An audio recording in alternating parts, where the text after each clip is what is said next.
En la última conferencia sobre la antropología, intenté descartar, o por lo menos desenfatizar, algunos debates entre los teólogos reformados, cuestiones como dicotomía, tricotomía, traducionismo y creacionismo, diciendo que se basan en una antropología más helenista que bíblica, dividiendo demasiado el hombre en dos componentes.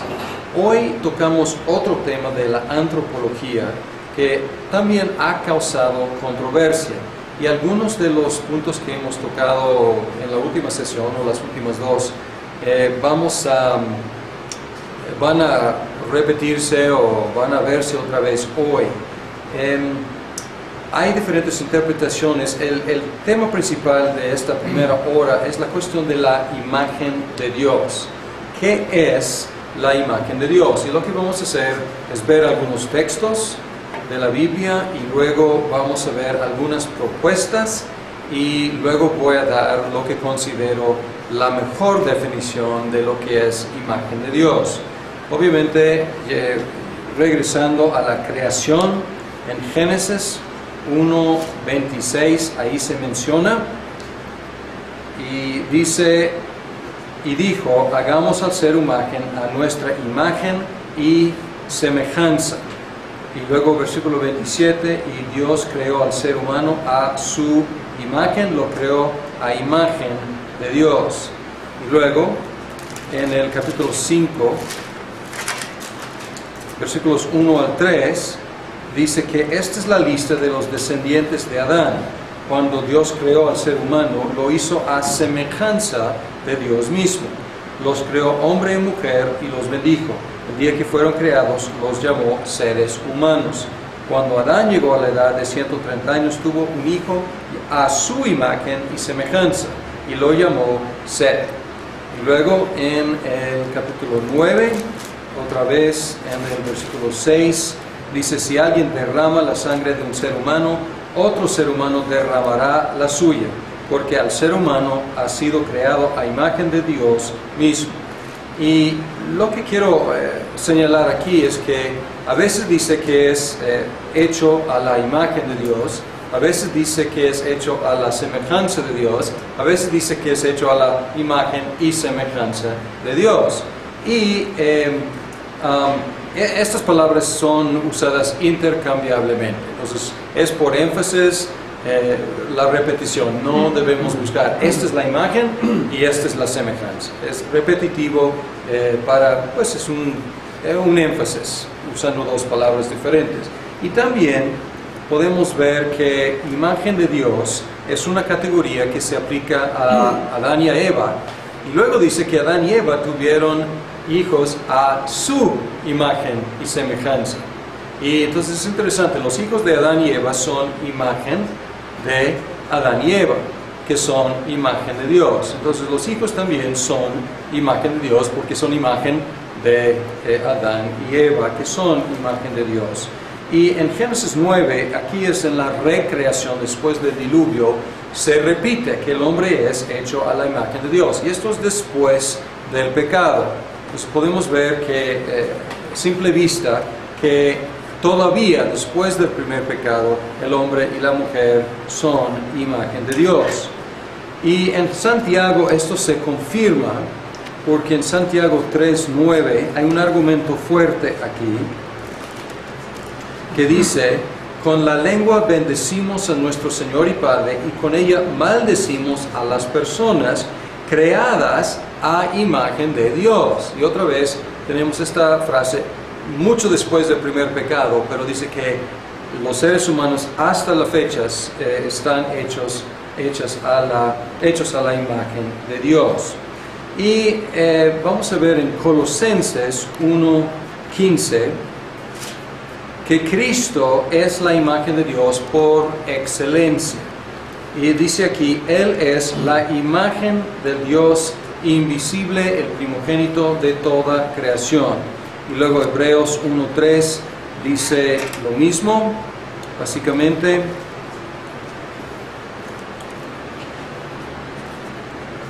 Hebreos 1:3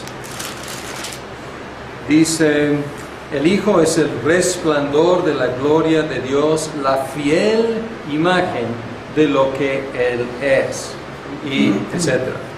Y entonces Cristo es imagen de Dios por excelencia. Él es fiel imagen de Dios. Él es la exacta representación de lo que Dios es.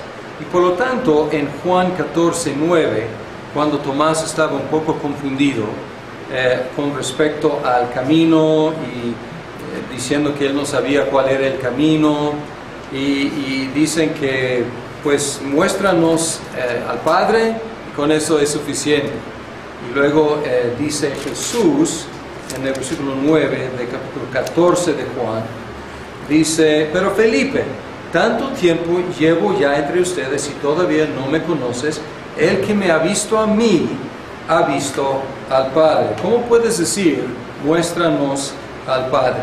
Entonces Cristo, al ver a Cristo, es ver al Padre, porque Cristo es imagen de Dios por excelencia.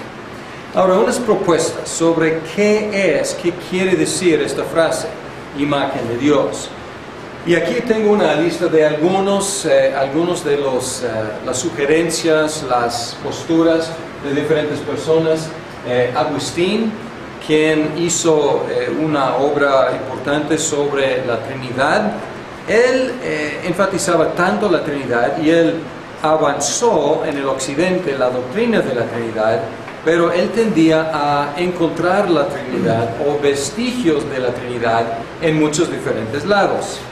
Y a veces yo diría que forzaba el aspecto un poco. Vestigios, remanente, huella,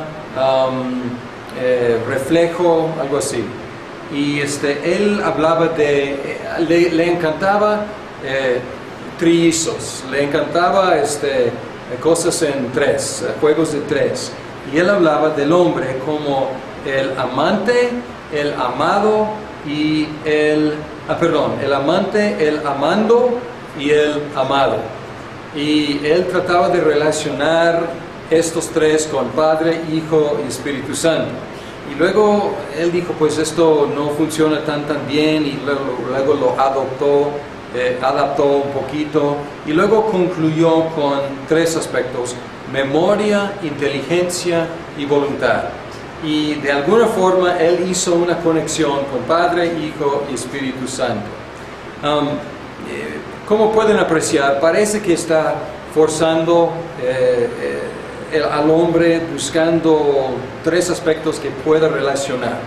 Y otra cosa es que obviamente él está también funcionando con un tipo de dualismo, porque está hablando solamente de aspectos del alma del hombre, aspectos del espíritu del hombre, de la mente del hombre. Entonces no está hablando tanto del hombre o de la mujer, está hablando de ciertos aspectos. Y probablemente, como vimos hace 8 días, un poco dualista, un poco helenista en su división del hombre. Calvino y muchos reformados y muchas confesiones reformadas enfatizan aspectos éticos o morales y no éticos. No ético tiene que ver con la mente. Entonces ellos, Calvino y otros reformados, enfatizan aspectos de la mente del hombre y aspectos de la capacidad moral del hombre. Y quiero mostrarles cómo llegan a su conclusión. Y en un sentido es un muy buen procedimiento. Buscan en el Nuevo Testamento referencias a la imagen de Dios y encuentran en Colosenses 3:10 una mención, y aquí dice, Colosenses 3:10 dice: y se han puesto el de la nueva naturaleza, que se va renovando en conocimiento a imagen de su Creador. Entonces ahí está la conexión. Conocimiento, el aspecto noético. el aspecto de la mente. Entonces, ¿qué es imagen de Dios? Aquí dice que es conocimiento. Y luego en Efesios es un pasaje paralelo, 4:24, dice, 23 dice, ser renovados en la actitud de su mente, ahí está mente, y ponerse el ropaje de la nueva naturaleza creada a imagen de Dios en verdadera justicia y santidad. Pues ahí están los tres. Dice la mente, la justicia y la santidad. Y lo que buscaba básicamente era, el procedimiento aquí es obviamente buscar en la Biblia una mención de la imagen de Dios y algo de definición, y aquí encontró Calvino. Pero también la idea era buscar lo que es restaurado en Cristo. Y así como argumentar en reversa y decir lo que es restaurado en Cristo es lo que fue perdido en el primer pecado. Y lo que es restaurado en Cristo es la imagen de Dios, algo que fue perdido en el primer pecado. Y esta perspectiva ha influenciado muchísimo la teología reformada. Por ejemplo, en la Confesión de Fe de Westminster, capítulo 4, el segundo párrafo dice que después que Dios hubo creado todas las demás criaturas, creó al hombre, varón y hembra, con alma racional e inmortal, cosa que comentamos hace 8 días, dotados de conocimiento, rectitud y santidad verdadera. Ahí está, a la imagen de Dios. Pues aquí está. También en el Catecismo Menor, la pregunta número 10, aquí está también, ¿cómo creó Dios al hombre?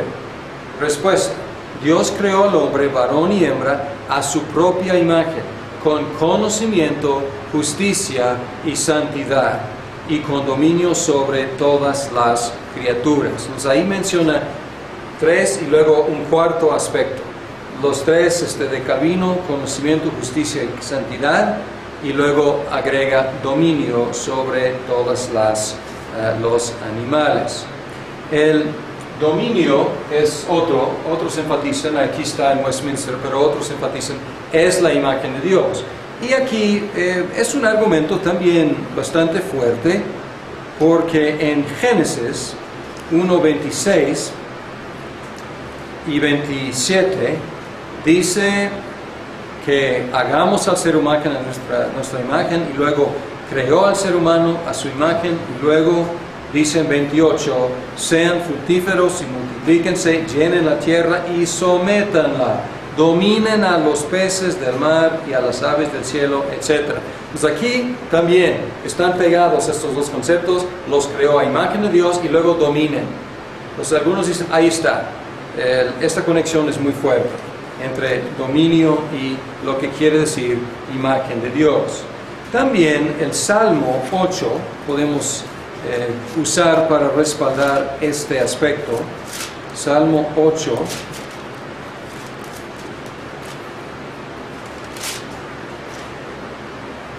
Habla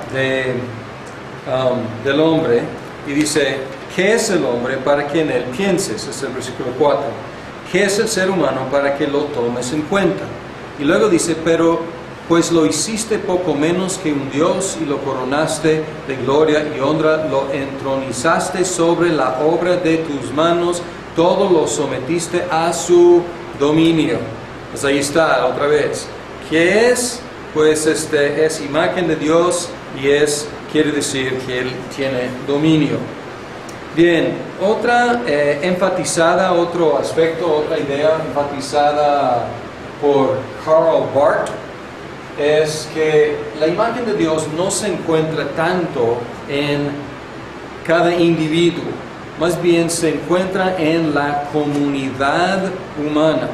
Y otra vez hay un argumento bíblico aquí, porque en Génesis 1:26 Dios dice, hagamos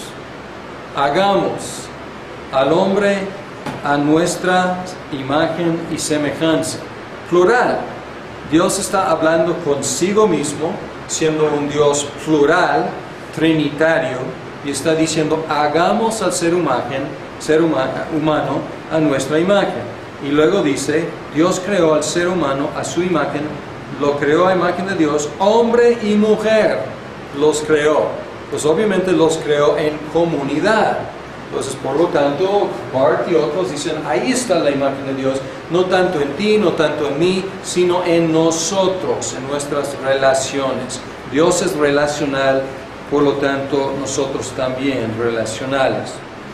Otra sugerencia, postura, es que esta es la postura de Roma, de la Iglesia Católica Romana, que hay ciertos dones naturales. Y luego ellos hablan de dones sobrenaturales que son supereditados o agregados a los dones naturales. Y los dones naturales son como el libre albedrío, la espiritualidad del alma, la inmortalidad.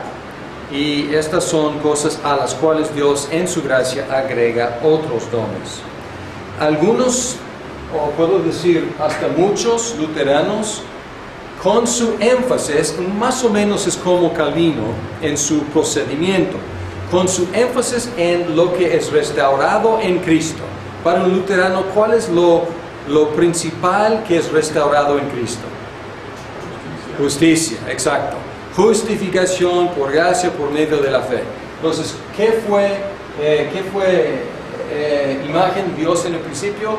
Justicia original. Esto está en la lista de Calvino, porque aquí tenemos justicia, además de conocimiento y santidad, pero aquí se enfoca en justicia original, y esta postura dice que esta justicia se perdió en la caída y es restaurada en Cristo. Estas son algunas ideas, puede haber otras, pero estas son algunas de las principales.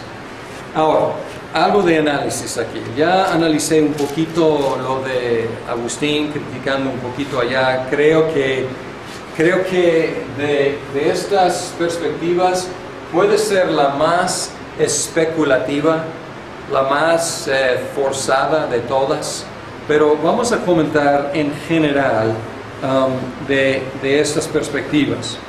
Porque podemos afirmar, salvo esto de Agustín, como digo, no me convence mucho, pero podemos reconocer algo de verdad en todas estas perspectivas. Quizás la de Roma, el esquema aquí no es muy convincente bíblicamente, es el menos bíblico en su argumentación. Los demás agregan, o más bien, no agregan, más bien se apoyan en textos bíblicos y Roma también, pero está basado en un esquema de dones naturales y luego dones sobrenaturales, y pues hay algo de eso en la Biblia, pero podemos apreciar que hay mucha verdad en estas posturas. Sin embargo, por un lado, complican el asunto demasiado, y por el otro lado, simplifican el asunto demasiado. Complican el asunto porque se enfocan están buscando un aspecto específico, o quizás un juego, un complejo de aspectos. Y simplifican porque luego cuando llegan a su grupo de aspectos que consideran imagen de Dios, luego excluyen otros aspectos. Y por lo tanto, estas posturas están como se excluyen entre sí. La postura bíblica es más sencilla y al mismo tiempo es más comprensiva. Comprende muchos de los aspectos aquí. ¿Cuál es la mejor forma de decirlo bíblicamente? Y es muy, muy sencillo. La postura bíblica es que el hombre es la imagen de Dios. Entonces, cuando hacemos la pregunta, ¿qué es la imagen de Dios? La respuesta es muy sencilla. El hombre es la imagen de Dios. Y la imagen debemos tener cuidado porque vamos a decir que Dios está aquí, el hombre está aquí, y muchas de estas posturas buscan un aspecto de Dios o buscan un aspecto del hombre, pero el concepto es mucho más amplio. No dice que el hombre refleja un aspecto de Dios, dice que refleja a Dios, y no dice que una partecita del hombre refleja a Dios, o que una partecita del hombre refleja un aspecto o solamente unas características de Dios. Dice que en general el hombre es creado a la imagen de Dios, no parte del hombre y no parte de Dios. Entonces a veces escuchamos expresiones que no son muy bíblicas, como a veces se dice la imagen de Dios en el hombre. No sé si hayan escuchado eso. Y están buscando una parte que está dentro del hombre. Ahí está la imagen de Dios. O Dios, el hombre o la imagen como si fuera parte de Dios. Entonces, está bien, Chuy, tengo varios plumones aquí. Muchas gracias. Entonces, a veces estas expresiones no ayudan. Como si fuera parte de Dios o parte del ser humano, del hombre. Entonces, la imagen de Dios es el hombre mismo. Y por lo tanto, nosotros, si adoptamos esta postura, podemos afirmar mucho de esto. Y no tenemos que pelear entre, no, pues Calvino, no, Barth, no, Agustín. Realmente podemos apreciar muchas de estas perspectivas sin excluir otras. El hecho de que el hombre es imagen de Dios significa simplemente que el hombre refleja cómo es Dios. Y algunas de estas propuestas son manifestaciones de lo que quiere decir ser imagen de Dios, pero realmente reducen el asunto en lugar de amplificar. Entonces la pregunta sobre si la imagen de Dios se perdió o no se perdió, si lo que estoy diciendo tiene razón, la pregunta ya no tiene sentido. Porque solamente se puede perder si es una partecita del hombre o una parte sota. Pero si el hombre mismo es la imagen de Dios, ¿qué podría querer decir? La pregunta es si se perdió la imagen de Dios o no. El hombre es imagen de Dios.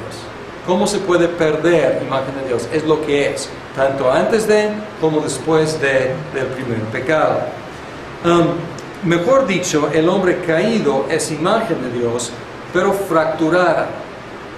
Ya no refleja como debe, ya no manifiesta como debe el molde del cual fue hecho. Podemos pensar en ilustraciones, un espejo.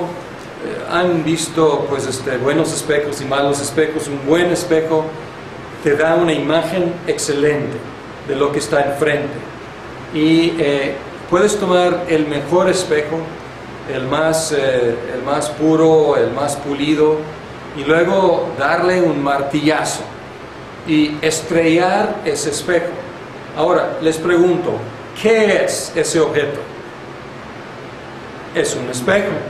O sea, no cambió, todavía sigue siendo espejo.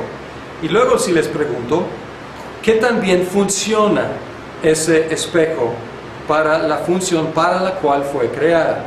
Ya no funciona como debe, pero no deja de ser un espejo, todavía es. O podemos tomar el mejor carro, no sé cuál sea el mejor, pero vamos a escoger un bueno, pues un Mercedes-Benz del año, uno de los deportivos o algo así, y podemos manejar hasta uno de estos puentes al sur de aquí, de Atenquique, y no sé cuántos cientos de metros de altura tienen esos puentes, y luego pues empujarlo y que caiga ahí abajo. Y abajo, ¿qué vamos a encontrar? Un carro. No deja de ser un carro. ¿Y qué marca? Mercedes-Benz en este caso, todavía es. Ahora, ¿funciona como un Mercedes-Benz debe funcionar? ¿Se maneja como cualquier carro debe manejarse? Ya no, pero sigue siendo lo que fue creado. Es carro, es Mercedes. Igual, el hombre. ¿Qué es el hombre? Imagen de Dios. Y es nuestra gloria. Pero ¿qué es el hombre? Imagen fracturada. Y es nuestra vergüenza. Entonces hay suficiente ahí para estar agradecidos. Y hay suficiente ahí para estar avergonzados, apenados. Porque somos imagen de Dios. Es nuestra gloria. Somos imagen fracturada. Es nuestra pena, pero nos da nuestra tarea en la tierra. ¿Para qué estamos aquí? Para reflejar a Dios, para glorificar a Dios. Y el hombre así fue creado y nos hemos adelantado al hablar del pecado, porque es el tema de la próxima conferencia. Pero vamos a regresar al estado de inocencia, para hablar de cómo estaba en el estado de inocencia. Y podemos recordar que, creo que lo mencioné, o no me acuerdo, en este curso o no, de los 4 estados del hombre: el estado de inocencia, el estado de pecado, el estado de gracia y el estado de gloria. No, en este curso no lo mencioné. Ok, muy bien, en el curso de confesiones y catecismos. Entonces, esta es una descripción de nuestro amigo Agustín, que en este caso no es especulativo, es bastante atinado. Entonces, hay 4 estados: el de inocencia, en el cual fue creado; el pecado, después del primer pecado; de gracia, ya como creyentes en Jesucristo; y luego de gloria,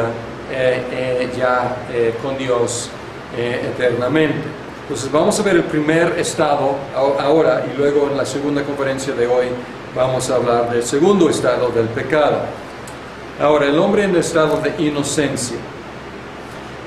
En el principio podemos hablar de esta primera relación entre Dios y su pueblo, que consistía al principio de 2 personas, Adán y Eva, como un pacto. Vamos a hablar después del pacto, pero vamos a hablar del pacto de la creación. Y en este pacto de la creación, el hombre había varios aspectos, varias estipulaciones, varias responsabilidades de los seres humanos, entre las cuales eran reproducir y llenar la tierra. Y aquí podemos ver imagen de Dios procreando en imitación del Dios que creó. Dios crea y nosotros procreamos, y ahí hay un reflejo de la actividad de Dios. Y también parte de esto era disfrutar placer corporal, comer, beber, trabajar, descansar, tener relaciones sexuales. Y estos placeres corporales eran parte de la creación y en el pacto de la creación. Descansar, otra vez en imitación de Dios, pues trabajar en imitación de Dios, descansar en imitación de Dios también. Dios hizo la tierra, el hombre cultiva la tierra. Entonces aquí hay actividades semejantes a lo que Dios hizo. Y también casarse y tener familia. Ya mencioné reproducir, pero reproducir presupone la institución del matrimonio. Entonces tenemos varias instituciones. Tenemos la institución del matrimonio, de la familia, del trabajo, del descanso. No había una institución aparte llamada iglesia, porque toda la creación era iglesia, era la asamblea de los creyentes, del pueblo de Dios. Y hay un aspecto aquí que muchas veces recibe mucha atención y es merecida la atención, pero es la prueba en el huerto de Edén. Y en esta prueba podemos suponer o deducir que el hombre y la mujer, los humanos, eran justos, como los luteranos y como Calvino enfatizan.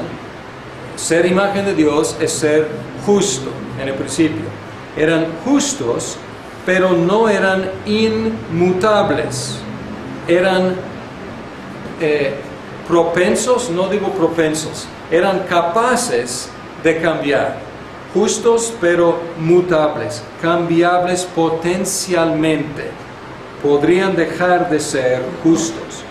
Vivían, pero no estaban todavía confirmados en la vida eterna. Entonces tenían la vida plena, pero no tenían la inmortalidad confirmada todavía. Y el árbol del conocimiento del bien y del mal fue una prueba, podemos decir, en un sentido arbitraria, porque nada distinguía físicamente ese árbol de otros árboles. Y Dios dijo, podrían comer de todos los árboles, sí, pero no ese. Pero no había nada físicamente que distinguía. No era venenoso, no era mágico, y era uno de los árboles. Entonces parece que fue una prueba en un sentido arbitraria. No había ninguna razón obvia por la cual no comer de ese árbol. Y por lo tanto la prueba es muy aguda. La prueba era si ellos iban a obedecer la palabra de Dios simplemente por ser palabra de Dios. Simplemente porque Dios dijo que no. En otras palabras, la pregunta fue si ellos dejarían que Dios fuera Dios y que ellos fueran criaturas dependientes de Dios y de su palabra. Y si no comieran del árbol, tendrían conocimiento claro del bien y del mal. La idea no es tanto que no tuvieran ninguna idea del bien y del mal antes, porque tenían que tener una idea del bien y del mal. El bien es ¿qué? Hacer lo que Dios dice. El mal es ¿qué? Hacer lo que Dios prohíbe. Entonces, si ellos no comieran, seguirían con un conocimiento claro del bien y del mal, pero un conocimiento no personal, no por experiencia. Ellos sabrían que en general el bien es hacer lo que Dios dice, el mal es desobedecer la palabra de Dios. Si comieran del árbol, tendrían conocimiento personal, experiencial del bien y del mal, pero ya distorsionado. Entonces sería en un sentido más conocimiento, pero en el otro sentido sería un conocimiento ya distorsionado, porque el saber claramente que el bien es obedecer y el mal es desobedecer es perfectamente correcto ese conocimiento. Pero ya después de ser pecadores, el conocimiento distorsionado. Este aspecto del pacto de la creación muchas veces se llama el pacto de obras o el pacto de vida. Y en la confesión y en los catecismos de Westminster se llama de esas dos formas. Por ejemplo, Confesión de Fe 7.2, párrafo 2, dice: el primer pacto hecho con el hombre fue el pacto de obras. Y luego en el Catecismo Menor usan otro lenguaje y dice: Dios hizo con él una alianza o pacto de vida. Y también en la pregunta 16 dice cómo Dios hizo la alianza no solo con Adán, sino también para sus descendientes. Aquí menciona la solidaridad que tenemos con Adán. Entonces aquí habla de una alianza, un pacto. Esta idea ha sido criticada fuertemente en las últimas décadas. En una conferencia posterior, pronto, vamos a ver diferentes definiciones del pacto. Y entre los los teólogos reformados ha habido mucha crítica de este concepto del pacto de obras. Y hay algunos teólogos reformados prominentes, John Murray, que pues ya no está, ya murió, John Piper, que tiene mucha influencia, y otros que han negado la idea del pacto de obras. Y su argumento se basa en como dos líneas. Uno es, en la Biblia nunca menciona explícitamente el pacto de obras llamándolo un pacto. Entonces es lenguaje no precisamente bíblico. Sin embargo, yo contesto que los elementos de un pacto estuvieron presentes en la prueba. Dos partes, condiciones, promesas y sanciones. Si quieres utilizar otra palabra, si quieres utilizar alianza, como está traducido aquí en castellano en el Catecismo Menor, no voy a pelear por la palabra en sí.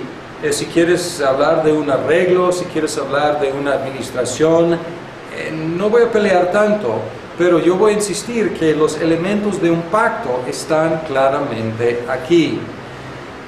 Además, la otra crítica, y creo que vale la pena mencionar, algunos, siguiendo a John Murray, cosa que voy a explicar posteriormente, pero Murray insistía que la esencia de un pacto es una administración soberana de la gracia de Dios. Y la idea de un pacto de obras choca con la idea de un pacto de gracia. Y si todos los pactos son de gracia, esto por definición excluye la idea del pacto de obras. En otra conferencia vamos a cuestionar esta premisa de Murray, que todos los pactos tienen que ser expresiones de la gracia de Dios. Y otra cosa es que el paralelo entre Adán y Cristo requiere que los dos hayan sido cabezas representativas de la humanidad bajo un arreglo divino. Los dos fueron asignados a un rol, a un papel de representante y bajo un esquema divino. Y este esquema es el esquema que llamamos el pacto de obras.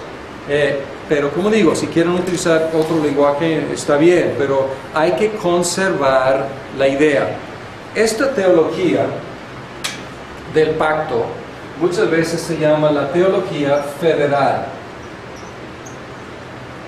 Y se habla de Cristo y de Adán y Cristo como cabezas federales, porque en la confederación de la humanidad ellos son las cabezas titulares. Y si leemos el paralelo entre Adán y Cristo en Romanos 5, 12 al 21, encontramos esta idea muy fuertemente. Y esta es la razón por la cual yo quiero retener la idea del pacto de obras. Porque al descartar el pacto de obras, estamos, según yo y muchos otros teólogos reformados, estamos jugando en una forma peligrosa con la obra de Cristo como cabeza federal del pacto. Y aquí está, es un texto denso, es un texto, yo creo que será difícil leer todo aquí sin simplemente tocarlo superficialmente, pero quiero que se fijen en este momento en el 18 y 19, porque dice: por tanto, así como con una sola transgresión causó la condenación de todos, también un solo acto de justicia produjo la justificación que da vida a todos.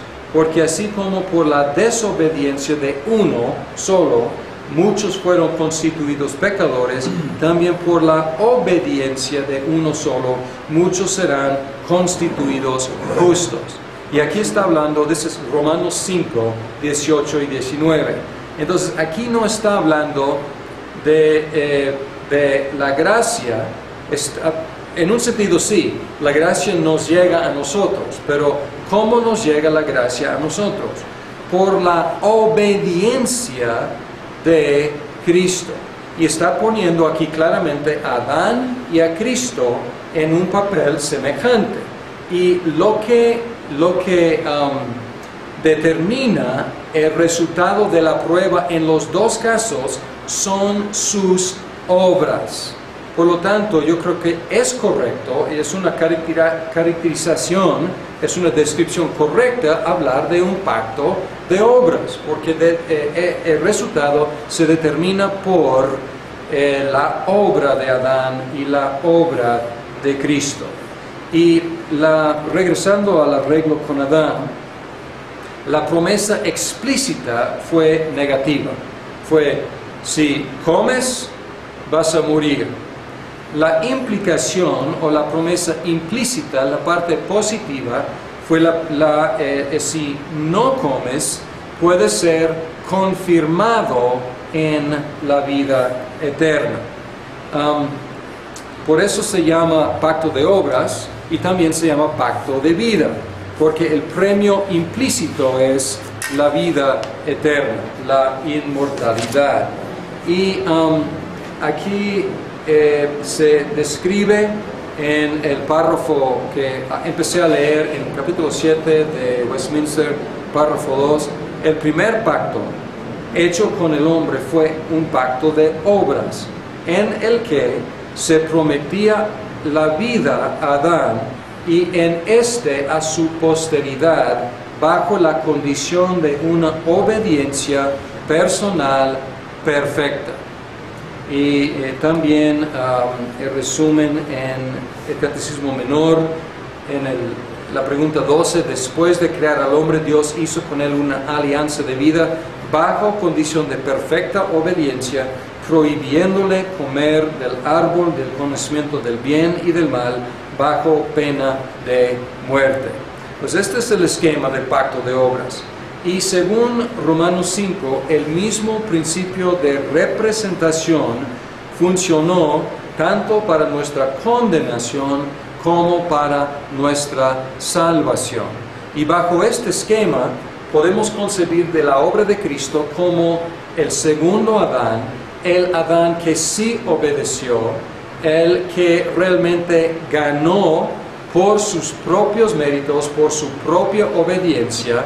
Él ganó, mereció la vida eterna, la cual nos la pasa a nosotros bajo otro esquema. Él lo obró, Él lo ganó por sus obras y Él nos pasa la vida eterna, nos regala la vida eterna bajo el pacto de gracia.